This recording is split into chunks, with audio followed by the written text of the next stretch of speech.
finally found the absolute perfect buyer for your car. You agree on a price, you reach into your filing cabinet, and your title is just gone. Poof! Total panic sets in, right? Well, today we are going to completely demystify the Maine Bureau of Motor Vehicles process in this explainer so you can get that lost title replaced and back in your hands as smoothly as possible. Look, we've all been there. It's a universally maddening experience, losing a critical piece of paper exactly when you need it most. But hey, take a deep breath. The state of Maine actually has a very specific, structured mechanism to get you a duplicate, and we're going to walk through the whole shebang step by step. All right, let's dive right in by defining what it is we're actually trying to replace here. A certificate of title isn't just some random piece of paper. It is literally the ultimate legal proof that you own that property. It basically does three huge things for you. It establishes you as the legal owner, it provides an official track record of the car's odometer history, and it registers any secured financial interests. Meaning, if you have a loan, the bank's lien is recorded right there. You simply cannot legally sell or transfer modern vehicle in Maine without this thing. Here's our roadmap for today's explainer. 1. The Maine car title. 2. Preparation and eligibility.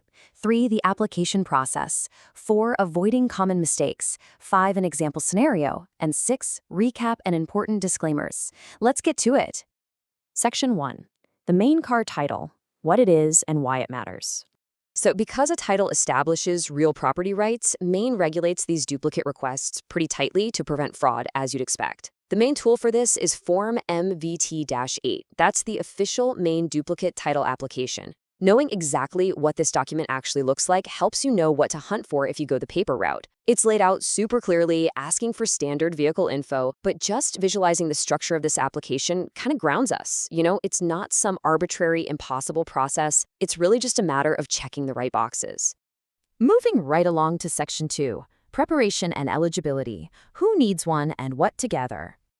Okay, this brings us to our first major hurdle, and honestly, this is a real game changer, the 25-year rule, because you might not even need a title.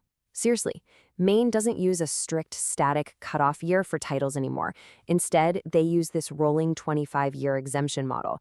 Historically, 1994 and older were exempt, and 95 and newer required a title, but today, it's a rolling 25-year window. So for example, as of 2026, model year 2000 and older vehicles are completely title exempt. For those older cars, ownership is transferred just using a simple bill of sale and the prior registration. If your car falls into that exempt category, you can literally stop right here. You don't need a replacement. But assuming your car is on the newer side and definitely requires a title, here is your comprehensive checklist. You're going to need the vehicle's year, the full 17-character VIN, and the exact current mileage, no tenths of a mile, just the exact whole number. You also need the legal names, dates of birth, and valid Maine driver's license or state ID numbers for all the owners recorded on the original title. Grab all of this information right now, and the next steps are going to be an absolute breeze. Section 3. The application process, choosing your route.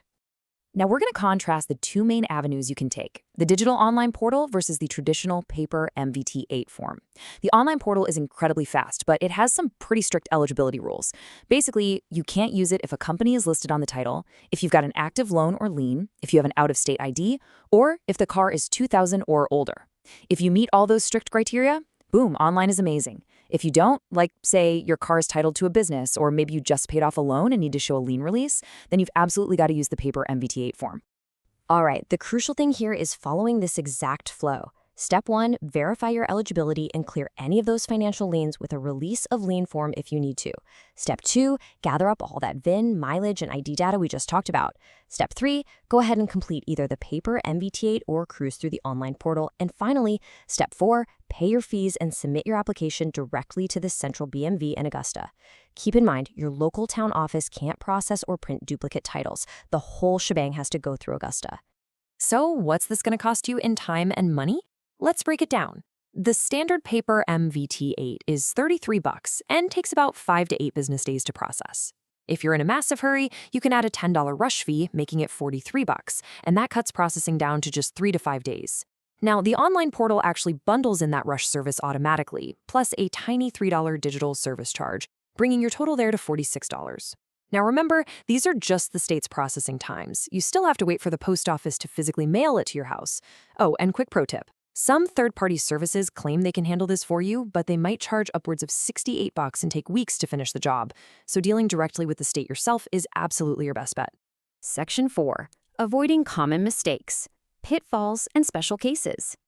You'll definitely want to pay close attention to these common roadblocks. First, if your title isn't actually lost but just, went through the washing machine or is mutilated, you absolutely must submit whatever physical remnants you have left along with your application. Second, if you have an active loan on the car, you've got to get a release of lien, that's Form MVT-12, from your bank. Third, if the original owner passed away and you inherited the car, you can't just casually request a duplicate. You actually need a specific affidavit of surviving spouse or rep, which is Form MVT-22. And finally, if your lost title was issued by a state other than Maine, well, Maine actually can't help you there. You have to reach out to the specific state that originally issued the document. Okay, there is also a very strict legal mandate you need to be aware of here. Any duplicate title the state issues will have this exact legal legend printed right on it. It basically warns future buyers that, hey, this is a replacement document. But more importantly, Maine law specifically dictates that if you ever find your original lost title, like hiding at the bottom of a drawer a month after the duplicate is issued, you must promptly surrender the original to the BMV title section. It is highly illegal to keep two active physical titles floating around in circulation, mostly because it can be used to facilitate fraudulent sales. So definitely turn that old one in if it ever turns up. Section 5. An example scenario, putting it into practice. Let's put this all into perspective. Imagine you have a buyer coming this weekend, but you literally cannot find your title anywhere. You need it fast, and your car is a 2005 model, so you check the online portal. But then you realize your spouse, who's also on the title, actually has an out-of-state ID. Bummer. That means you can't use the online system. So you pivot. You check out the paper MVT-8 instructions. You read through the fees section and see standard processing takes up to 8 days, plus mail time. To save your weekend sale, you smartly check the rush request box at the very top of the form, include a check for $43 instead of the usual $33, and you mail it directly to the Title Services Division in Augusta. Now you know they'll process it in 3 to 5 days and rush it back. Section 6. Recap and important disclaimers. Your next steps. All right, let's wrap this up with your major takeaways. You're totally ready to tackle this.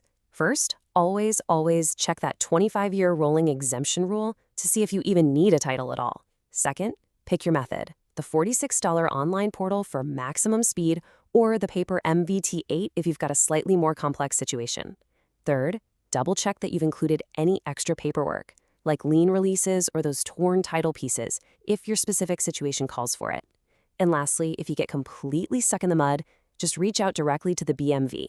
You can email them at titles.bmv@maine.gov or just give them a call at 207-624-9000, extension 52138. Now, I do need to give you this quick mandatory disclaimer. This explainer is strictly for educational purposes only. Bureaucratic rules, processing fees, and exemption years can and absolutely do change over time. So always be sure to verify the most current procedures directly with the Maine Bureau of Motor Vehicles before you drop an application in the mail or write out a check.